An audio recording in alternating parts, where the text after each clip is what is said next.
जैसे सोमती अमावस्या, कौन सी अमावस्या? सोमती अमावस्या। सोमवार के दिन जो अमावस्या पड़े वो सोमती अमावस्या कहलाती है।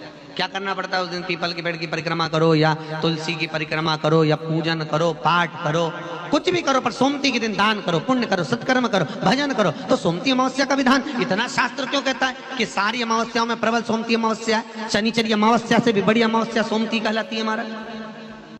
तो कहा उस दिन सारे जितने भी ग्रह हैं, जितने भी ग्रह, सारे ग्रह चंद्रदेव के साथ मिलकर भगवान शंकर की आराधना में डूबते हैं। और भगवान शंकर की आराधना में डूबते हैं तो उस दिन जो किया हुआ दान पुण्य सत्कर्म है वो हमारे, आप लोगों को मालूम होगा, पितरों की 3 गतियां, पितर, आहुत, वासुक। कितने? 3। गर्भ में जो चले गया आहुत है, कुमारी अवस्था में गया जिसकी शादी नहीं हुई, आहुत। पितर अधोगति में अचानक बहुत सारी तमन्ना थी, बहुत कुछ करना चाहता था और अचानक चले गया, मर गया, पितर गिनती में। वासुक जो एक्सीडेंट आदि, खांसी, सुसाइड, वासुक। 3। शास्त्र कहता है सोमती अमावस्या के दिन ये तीनों आहुत, पितर, वासुक, जहां पर घर की कुल की माता पीपल की परिक्रमा करती है या तुलसी की परिक्रमा करती है या पूजन करती है या दान करती है सोमती अमावस्या के दिन, तो ये तीनों को उसका भाग प्राप्त हो जाता है, तीनों तर जाते हैं। फिर उनको पिंड की जरूरत नहीं पड़ती महाराज, उनको तर्पण की जरूरत नहीं पड़ती। इसलिए सोमती अमावस्या का क्रम हमारे हिंदू धर्म में ज्यादा वर्णित किया गया। भगवान का एक नाम है अघोर। ब्रह्मा जी को दर्शन दिया, अघोर मतलब सिद्ध नाम।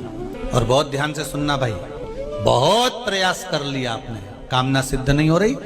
1 लोटा जल, एक जल का पात्र लीजिए, उस जल के पात्र को लेकर उसमें थोड़ा सा लाल चंदन डालकर बेलपत्री के वृक्ष के नीचे और देवादिदेव महादेव को चढ़ाना प्रारंभ कर दीजिए। उसके बाद में 1 लोटा जल स्वच्छ फिर शिव जी को चढ़ाओ।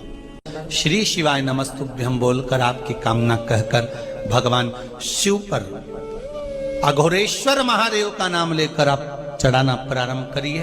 बाबा आपका कार्य 3 महीने के अंदर पूर्ण कर देगा, सफल। पड़ने वाली सोमती अमावस्या को मत छोड़ना। निवेदन है, आप एक पात्र जल जिसमें पीला चंदन, पात्र के जल में एक कलश में जल लीजिएगा, उसमें पीला चंदन घोल लीजिए। पीला चंदन घोलकर उसमें थोड़ी सी काली मिर्ची पीस कर मिला लीजिए। काली मिर्ची को पीस कर डाल दीजिए और उसमें 7 बेलपत्र उसके अंदर डाल दीजिए। 7 बेलपत्र के साथ में 7 वृक्ष के पत्ते, कोई भी वृक्ष जो आपके पास में हो, 7 वृक्ष के पत्ते उस कलश में डाल दीजिए।